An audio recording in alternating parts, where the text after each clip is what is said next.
नमस्कार, बहुत स्वागत है आपका। इंडिया वॉइस देख रहे हैं आप, मैं हूं आपके साथ शिवम सोनी।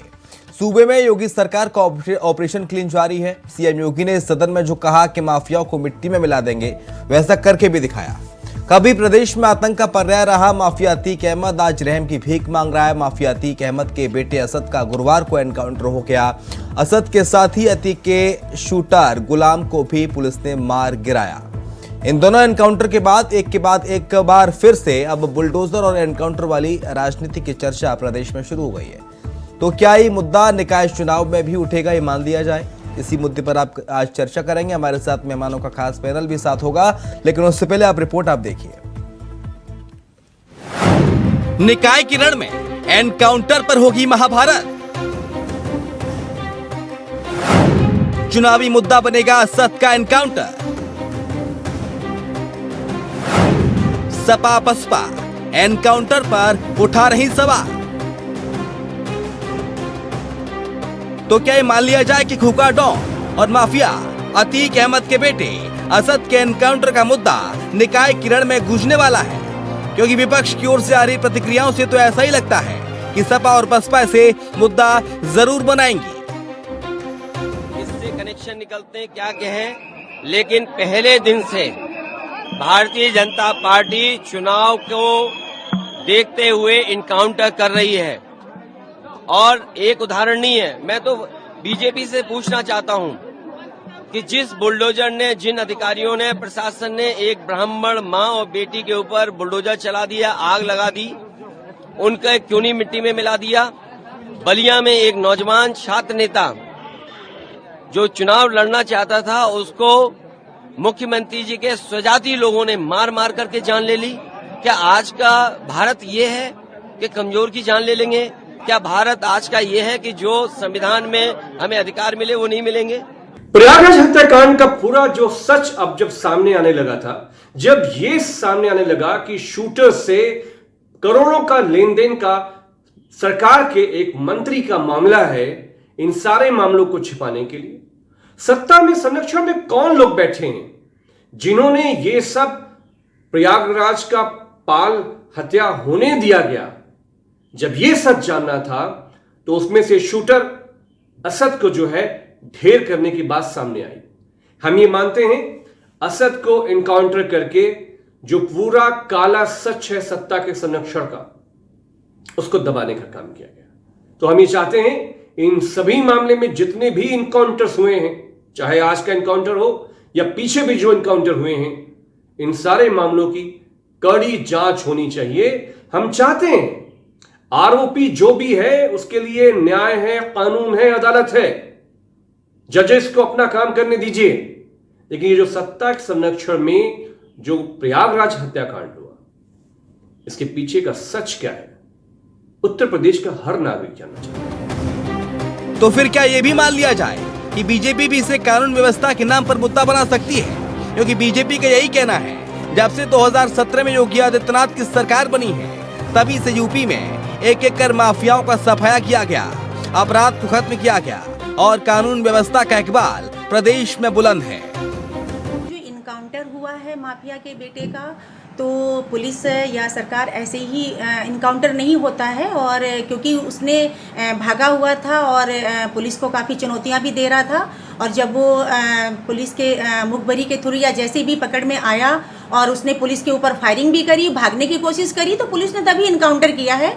और जब से ये हमारी योगी आदित्यनाथ जी की सरकार आई है, तब से मैं देख रही हूँ कि लगातार जो भी माफिया जिन्होंने आपराधिक प्रवृत्तियाँ कर रखी थी और समाज में जो एक अराजकता फैला रखी थी, और उनके खिलाफ जो कार्रवाई हो रही है और जिस तरीके से भी वो कर रहे हैं, वो बिल्कुल पुलिस अपने हिसाब से बिल्कुल सही कर रही है और बिल्कुल ही अच्छा हो रहा है। हालांकि ये बात भी सही है कि यूपी में 2017 से पहले अखिलेश यादव की सरकार पर कानून व्यवस्था को लेकर खूब सवाल खड़े किए जाते थे।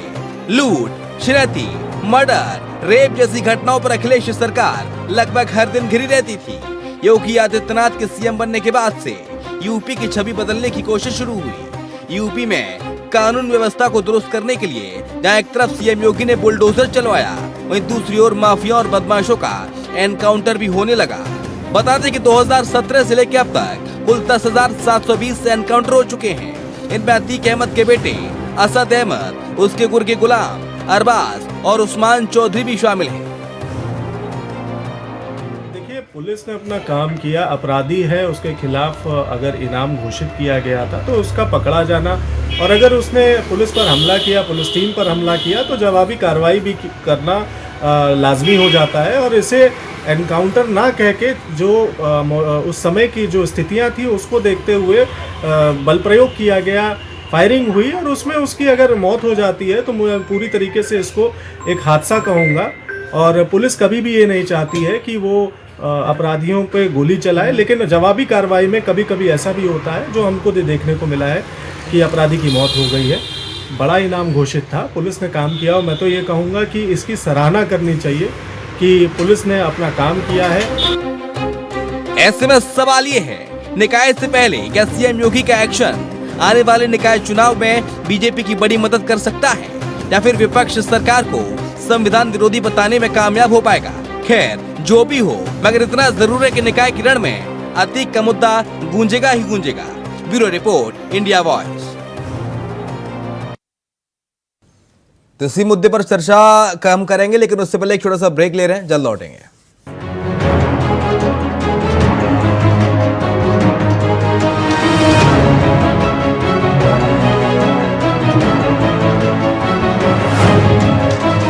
तो एनकाउंटर पर सियासी सवाल, इसी मुद्दे पर हम कर रहे हैं चर्चा। हमारे साथ दीपक सोनकर हैं, प्रवक्ता भारतीय जनता पार्टी, कपेश श्रीवास्तव हैं, प्रवक्ता समाजवादी पार्टी, और शैलेंद्र श्रीवास्तव साहब हैं, वरिष्ठ पत्रकार। बहुत स्वागत है तीनों मेहमानों का। लेकिन शुरुआत दी कपेश जी आपके साथ, कैसे देखते हैं सर इस पूरे मामले को? कल असद का एनकाउंटर हो गया, तो क्या निकाय के रण में समाजवादी पार्टी कानून व्यवस्था के नाम पर इस मुद्दे को उठाएगी? क्या तैयारी है आपकी ऐसी? समाजवादी पार्टी उत्तर प्रदेश और इस देश के अंदर कानून व्यवस्था को लागू करवाना चाहती है।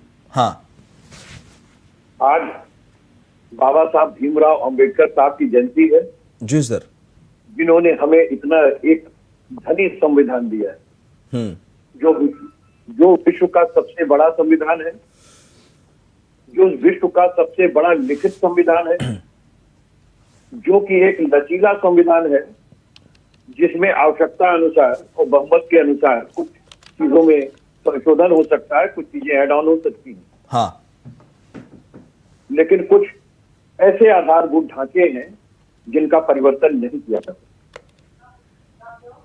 सबसे बड़ी बात यह है कि इस देश में कबीलाई शासन होगा, प्रतिशोधात्मक राजनीति होगी, या पुलिस का भी अपराधीकरण किया जाएगा। हमारे सभ्य समाज को इसे सोचना और समझना और सीखना पड़ेगा। नहीं, प्रतिशोधात्मक राजनीति आप किसे कह रहे हैं? मैं किसी भी अपराधी के पक्ष में नहीं हूं, लेकिन ये चाहता हूं कि इस देश के न्यायालय सजा दे। हाँ, इस देश के न्यायालय के समक्ष मुलजिम पेश हो, दोषी सिद्ध हो, फांसी चढ़ाया जाए, तब कानून का इकबाल होता है।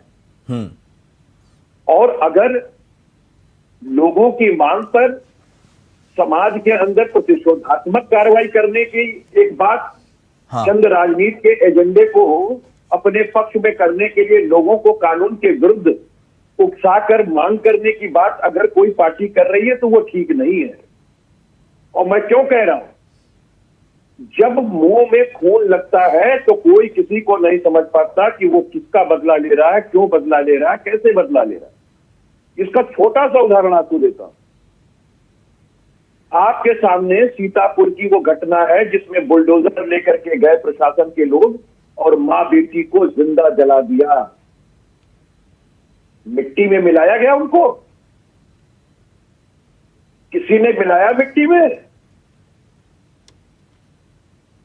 सबसे बड़ी बात मैं इसलिए कह रहा हूं कि आज हम जिनके लिए नारे लगा रहे हैं कि आज बड़ा अच्छा कार्रवाई हो रहा है, कल को वही पुलिस आपके विरुद्ध, आपके अपने भाइयों के विरुद्ध भी करेगी और ऐसे ही रख देगी। सारे फेस एनकाउंटर में जितने एनकाउंटर्स हुए, जो सही भी हुए हैं या गलत हुए हैं, जो साबित हुए कि फेक, उनकी एफआईआर उठा करके आप पढ़ लीजिए। क्योंकि मैं एक विधि से रोज रूबरू होता हूं और इन चीजों को देखता हूं, एविडेंसेस को कैसे कलेक्ट किया जाता है और कैसे फर्जी जो एविडेंसेस है वो क्रिएट किए जाते हैं, वो सामने दिखाई देते हैं। लेकिन इसका मतलब ये नहीं है कि अगर कोई अपराधी है जिसने अपराध किया, लोगों की हत्या की,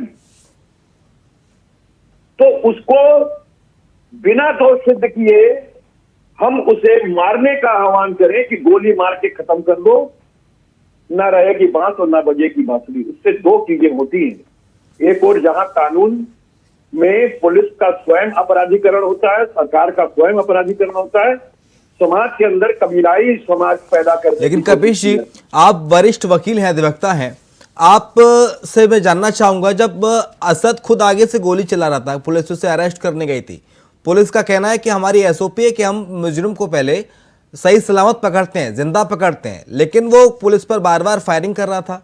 तकरीबन 49 राउंड सर फायरिंग की गई। उसके बाद अतीक उसका असद का एनकाउंटर हुआ है, गुलाम भी फायरिंग कर रहा था, तो पुलिस को सेल्फ डिफेंस में मजबूरन गोली चलानी पड़ी, ऐसा कहा जा रहा है। उनके पास से 2 अमेरिकन पिस्टल भी बरामद हुई है। सोनी साहब, हाँ, 2-3 चीजें बहुत बड़ी इसमें क्रिएट होती है। हाँ, जिन गन की बरामदगी की गई है वो गन जो है विदेशी है। हाँ, इसके मतलब शासन सत्ता कहीं भी जगी हुई नहीं, चाहे मिलिट्री इंटेलिजेंस हो, चाहे रॉ हो, चाहे जो अपनी लोकल इंटेलिजेंस है, सीबीसीआईडी, ये सब सो रहे हैं क्या? ये अमेरिकन विदेशी हथियार तो सर कोई भी खरीद सकता है ना, इंडिया में भी बेचते हैं धड़ल्ले से। नहीं, लीगली अनलीगली। इन्होंने तो उसको पाकिस्तान से जोड़ा है, इन्होंने उसे पाकिस्तान से जुड़ा है। और मैं एक बात आपको पूछ रहा हूं, बहुत साधारण सी बात है, आप सारे लोग बता सकते हैं। हाँ, कोई हाईटेक मुल्जिम होगा, हाईटेक मुल्जिम, तो वो हमेशा जिस फोन का इस्तेमाल करेगा वो आधुनिक किस्म का आईफोन होगा। एक बात। दूसरी बात, कभी भी कोई शूटर अगर किसी को शूट करने के लिए पुलिस पर गोली चलाने के लिए जा रहा होगा कि अतीक अहमद उस रोड से गुजरने वाला, उसको बचाना है, जहां 40 पुलिस उसको लेके चल रही है, वहां 2 आदमी नहीं जाएंगे, और वो भी हवाई चप्पल पहन के नहीं जाएंगे। एक आदमी जिसके पास पैसे की कोई कमी नहीं है, उसको किसी भी कारण से भागना पड़ सकता है, वो भागा हुआ मुलजिम है, वो हवाई चप्पल पहन के जाएगा। और दूसरी बात, इतनी पुरानी मोटरसाइकिल लेके जाएगा कि जिसका कोई भरोसा नहीं है कि 10 कदम भी चलेगी कि नहीं चलेगी। उसके टायर आपने देखे, फॉरेंसिक करा लीजिए गारंटी के साथ। कपिल श्रीवास्तव उसके बीच एक एविडेंस क्रिएट करने के लिए जाना चाहते, सरकार मेरा जो है नाम पारित करे। ठीक है, ओके सर। दीपक सोनकर साहब, सोनी साहब, एक मिनट, जल्दी से सर, बात हो जाएगी, जल्दी से। मैं विद एविडेंसेस बात करना चाहता हूँ। 2 आदमी हवाई चप्पल में, पुरानी मोटरसाइकिल पर, ठीक है, जिसके पहिए घिसे हुए हैं, 56 राउंड की फायरिंग, ना पेड़ पे गोली, ना मोटरसाइकिल पे खरोंच। गजब का मुद्दा है भैया। गोली भी इतनी निशाने। अच्छा, और गन शॉट इंजरी कहां है? कहीं घर के ना एक भी गोली ना हाथ में लगी है, ना एक गोली पैर में लगी है। सीधे के सीधे 2-3 गोलियां जो दिख रही वो सीने के पार है, और ये गन शॉट इंजरी है, ब्रूम और बर्न इंजरी है। ठीक है सर, ओके। जहां तक दीपक सोनकर साहब, समाजवादी पार्टी सवाल उठा रही, विपक्ष सवाल उठा रहे कि फेक एनकाउंटर करा के बीजेपी क्या साबित करना चाहती है? नहीं, इनसे कहिए कि हमारे एविडेंसेस पे जवाब दें। इनसे कहिए हमारे एविडेंसेस पे जवाब दें। जो एविडेंसेस की बात कही है कपिल श्रीवास्तव ने, उन पर आप क्या कहेंगे? आ रहा हूँ कपिल भाई साहब जी। आप बड़े भाई हैं, विद्वान प्रवक्ता हैं, वकालत करते हैं, सीनियर वकालत करते हैं, न्यायालय पर विश्वास करते हैं, और पूरी स्ट्रेटजी के साथ किस तरीके से पुलिस प्रशासन पर सवाल खड़ा करना है। जब चुनाव हार जाएंगे तो लोकतंत्र पर सवाल खड़ा करना है, ईवीएम पर सवाल खड़ा करना है। सर, जो टेक्निकल सवाल उठाया सब ठीक है, ईवीएम लोकतंत्र हम बाद में आएंगे, तो टेक्निकल पहलू उठाए कपिल श्रीवास्तव ने, उन पर आप जवाब दीजिए बस। ये तो विषय आते हैं शिवम जी। हाँ, दूसरी बात तो ये है कि मुझे आज एक शर्म की बात भी ध्यान में आ रही है कि आज इतने बड़े दुर्दांत अपराधी जो जिस तरीके से सीसीटीवी कैमरे में दिख रहा है, इस तरीके से उमेश पाल जी की हत्या करता है, संदीप जी की हत्या करता है, आज उसकी कार्रवाई के ऊपर डिबेट की चर्चा हो रही है, और आदरणीय कपिल जी भाई साहब पैरवी कर रहे हैं और उसके एनकाउंटर के सबूत मांग रहे हैं। और सबूत सामने है कि एसटीएफ की टीम वहां मौजूद थी और वहां जो मौजूद आधे घंटे तक चलने वाली मुठभेड़ थी और 49 से ज्यादा की हुई फायरिंग थी। अब इसमें यह तय नहीं होगा कि कौन अपराधी मोटरसाइकिल कौन सी लेकर के जाएगा, चप्पल कौन सी पहन के जाएगा। जब कोई डकैती में आपसी में भागता है तो वो ना चप्पल स्टाइलिश पहनता है, ना कोई मोटरसाइकिल स्टाइलिश पहनता है और ना कहां दिशा में भागना है वो भी नहीं देखता है। दूसरी बात तो ये महत्वपूर्ण बात यह है शिवम भाई कि किस तरीके से आज विषय को दूसरी ओर मोड़ने की आवश्यकता है। जो उत्तर प्रदेश के अंदर आज कानून व्यवस्था को सक्रिय करने का काम किया है, कानून व्यवस्था पे अपूर्व बहुत परिवर्तन देखने को मिला है। जो उत्तर प्रदेश की तस्वीर और तस्वीर बदलने का काम किया, ये वही लोग थे जिन्होंने आतंक को संरक्षण दिया, ऐसे माफियाओं को संरक्षण दिया, दंगइयों को संरक्षण दिया और आज वही उत्पाद करने का काम कर रहे हैं, वो दिख रहा है। मुझे तो लगता है कि उमेश पाल जी की माता भी और उनकी पत्नी इन लोगों के जवाबों को सुन करके रो रही होंगी, उनके बच्चे रो रहे होंगे कि उनके की गई हत्या पर कैसे ये लोग दूसरे के अपराधियों की हत्या पर आंसू बहा रहे हैं, अपने टेस्ले बहा रहे हैं, अपने मुलाल कस रहे हैं। मैं तो एक बात कह रहा हूँ, देखिए बहुत विषय समझना पड़ेगा, समाज को पास शुभम भाई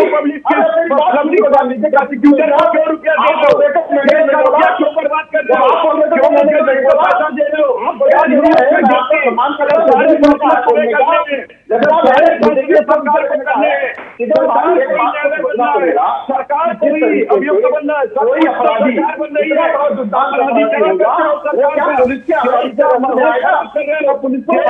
ठीक है, लेकिन कबीर जी अखिलेश यादव कह रहे हैं कि भाजपा भाईचारे के खिलाफ है। कबीर जी अखिलेश यादव कह रहे हैं भाजपा भाईचारे के खिलाफ। एक बार प्लीज है वो ट्वीट चला दीजिए अखिलेश यादव का जो लगा है, अखिलेश यादव का ट्वीट चलाइए पीसीआर। कबीर जी अखिलेश यादव कह रहे हैं भाजपा भाईचारे के खिलाफ, इसके मायने क्या है सर? कबीर जी हम लाइव आपको देख सकें, आप ट्वीट चलाओगे, हम दिखाई नहीं दे रहा। कम से कम व्हाट्सएप पे कराइए जिस पर पैच करवाया आपने कि जो आपका लाइव लिंक चल रहा हो। खैर, मैं एक बात ये कहना चाहता हूं कि ये प्रोपेगेंडे की जो सरकार है, जो इलेक्शन देख करके माफिया चिन्हित करने में माहिर है, के बड़े से बड़े प्रवक्ता और बड़े से बड़े लीडर जालीदार टोपी और लुंगी की बात आपको करते पता नहीं वैसे अखिलेश यादव का ट्वीट है? पता नहीं था?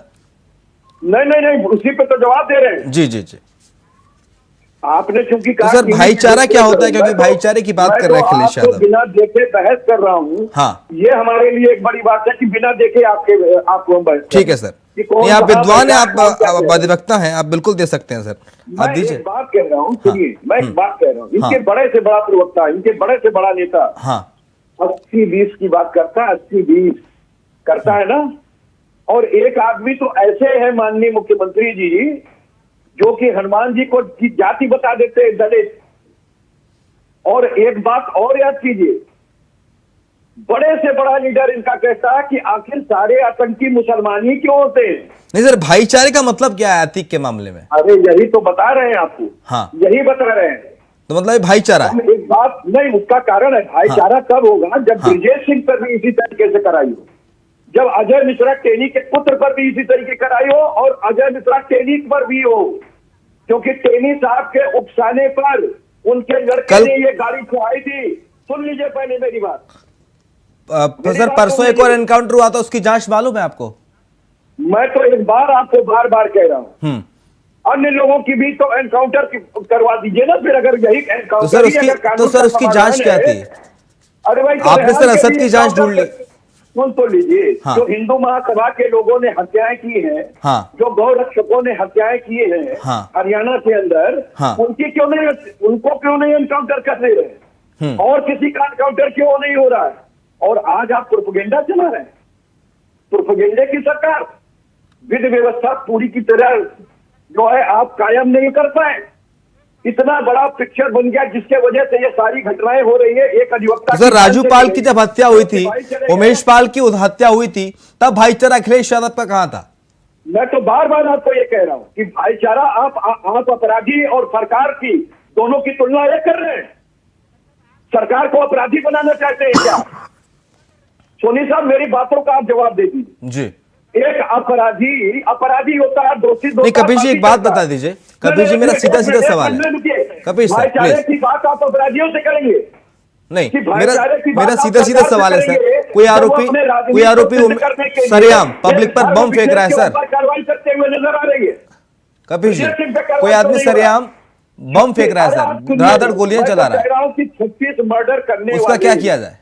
दाऊद इब्राहिम का शूटर कौन रहा है? जस्टिस लोया का कत्ल किसने कराया? कौन तरीपार था? इस मुल्क का नहीं, पूरे विश्व का सबसे बड़ा नेक्सस चलाने वाला तरीपार, जिसने कि जस्टिस लोया का कत्ल कराया। और मैं नाम नहीं लूंगा, वकील हूं, मैं जानता तो हूं। कपिल जी जरूर कहूंगा, कपिल जी आप इंडिया वॉइस के जरिए जो जो जो आरोपी फरार हैं, क्या उनसे निवेदन करेंगे कि आप सरेंडर कर दें? अरे आप भाईचारे के लिहाज से आरोपियों से निवेदन नहीं किया जाता है। अगर हमारी पुलिस कॉम्पिटेंट होती यही तो सर योगी आदित्यनाथ की पुलिस ने किया। अरे सुन तो लीजिए, यही योगी आदित्यनाथ की पुलिस ने किया। अब फिर वही बात सुनिए, या तो या बोलो या फिर हमारी। जी सर सुन रहे हैं। मैं एक बात ये कह रहा हूँ कि हमारी पुलिस कॉम्पिटेंट है, उसके पास वेल एक्विप्ड है, हाँ। अच्छी साइंस लेबोरेटरीज है, अच्छे इनसेक्ट की इनपुट है, बावजूद इसके आप हमसे कह रहे निवेदन करने के लिए। और मैं आपको बार बार कह रहा हूं कि अगर पुलिस गुड वर्किंग करना चाहती है तो एविडेंस कलेक्ट करती है, एविडेंस को मिटाती नहीं है। तो सर क्या समाजवादी पार्टी निकाय के इस चुनाव में असद के एनकाउंटर को मुद्दा बना के सामने आएगी? मैं सीधी बात कह रहा हूं कि हाँ। समाजवादी पार्टी स्थानीय निकाय के चुनाव में स्थानीय मुद्दों को बना करके चुनाव में आएगी। ठीक है, लेकिन और शैलेंद्र जनता क्या करे? सर लेकिन एक बात, मेरी पूरी बात हो शैलेंद्र जाने सर दें। जल्दी से सर, मेरी एक बात हो जाने दें, जल्दी से एक सर। बात हो जाने दें। जल्दी से। मैं सीधी बात ये कह रहा हूं कि कोई भी एजेंसी अगर मुख्य अभियुक्तों को बचाना चाहती है, हाँ तो उन मुख्य अभियुक्तों के लिए छोटे अभियुक्तों को समाप्त कर देती है। और मैं आपको बार बार कह रहा हूं कि जो लोग जेल में बंद हैं उनके ऊपर आपने 120 भी लगाया है। हाँ अगर जिनके द्वारा सुपारी दी गई, जिनके द्वारा कंस्पिरेसी की गई, वो लोग मिटा दिए गए, तो आप एविडेंस नहीं साबित कर पाओगे। 120 बी को साबित करना बहुत कठिन काम होता है। रोज हम लोग ट्रायल करते हैं और इसलिए कह रहे हैं कि ये सरकार एजेंडे की सरकार है, ये सिर्फ राजनीति के लिए, अपने राजनीति में कुछ हक पा लेने के लिए उसका ये मिसयूज कर रही है। और ठीक है, समय मेरे पास बहुत कम है। शैलेंद्र सर क्या लगता है सर आपको, मुद्दा तो बनेगा आतिक असद का एनकाउंटर, बीजेपी कहेगी देखिए हमने कानून का इकबाल बुलंद किया है, तो समाजवादी पार्टी पब्लिक के बीच में जाके सरकार को कटघरे में खड़ा करने की कोशिश करेगी और एनकाउंटर पर सवाल उठाएगी। शैलेंद्र सर बड़ा ये बहुत ज्यादा चर्चा का ये विषय लगता है असद का एनकाउंटर। और ये पुलिस के कामयाबी को मैंने ट्रैक किया उस आरोपी को, जिसको वीडियो में दिखाया गया है कि हत्या की।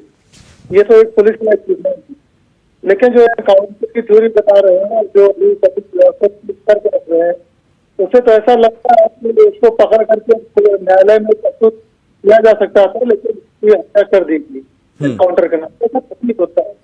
और भारतीय संविधान के अनुसार आम विकास सैद्धांतिक रूप से सहमति नहीं दी जा सकती है। या तो संविधान को बदल दीजिए और उसके जगह पर ये नियम बना दीजिए कि जो कोई इस तरह का आरोपी होगा या वीडियो में हत्या करते हुए पकड़ा जाएगा तो उसको तत्काल गोली मार दी जाएगी, या तो नियम कानून बना दीजिए, तो ठीक है। अगर ये नियम कानून नहीं है तो नियम कानून के नाम पर उसको बताना सही, वरना ही अपने गाँव के लोगों को इस तरह से कोई संतुष्ट बना ही देना चाहिए, क्योंकि सब कोई ये तालिबानी हर जगह लोग पूरे सीरिया में इसी बात की लड़ाई, मैं सही है तू सही। लोकतंत्र जहाँ पर होता है वहाँ पर एक कानून मिनिमम प्रोग्राम के तहत एक लोकतंत्र की स्थापना के तहत संविधान बनता है, जिसमें हर कोई इसको मानता है, चाहे उसे पसंद हो व्यक्तिगत रूप से या पसंद न हो। और इसीलिए यह नियंत्रण करता, तभी हम ये कहते हैं कि हमारा या आपका या किसी व्यक्ति विशेष का नहीं, बल्कि कानून का राज है। यदि कानून का राज कहते हैं तो कानून में जो बातें लिखी गई हैं उसको चरितार्थ कीजिए, और न केवल कीजिए बल्कि वो दिखाइए भी। अविश्वास का माहौल नहीं होना चाहिए, आदमी को भरोसा न हो, आप एक तरफ सामने कुछ और बोले और आड़ में कुछ और बोले, तो ये दो अर्थी दो तरीके से तो बात नहीं करनी चाहिए। हाँ ये ठीक है, अगर वो वीडियो में दिख रहा वही अगर हत्यारा था उसको सजा ये मिलनी चाहिए थी, लेकिन न्यायालय के थ्रू दिलाई जा सकती थी। वो तो दिख जाता, वीडियो में दिख रहा है, वहां पर साबित करते साहब यही है, फांसी सजा हो जाती, उसकी मौत होती। ठीक है सर, बहुत शुक्रिया सर, समय मेरे पास कमी है, माफी चाहता हूं। बहुत शुक्रिया चैलेंज आपका, कपिल जी आपका शुक्रिया, और दीपक सुनकर आपका शुक्रिया चर्चा में शरीक होने के लिए। और इसी के साथ हमारी इस खास पेशकश में इतना ही। खबरें लगातार जारी हैं, आप देखते रहिए इंडिया वॉइस।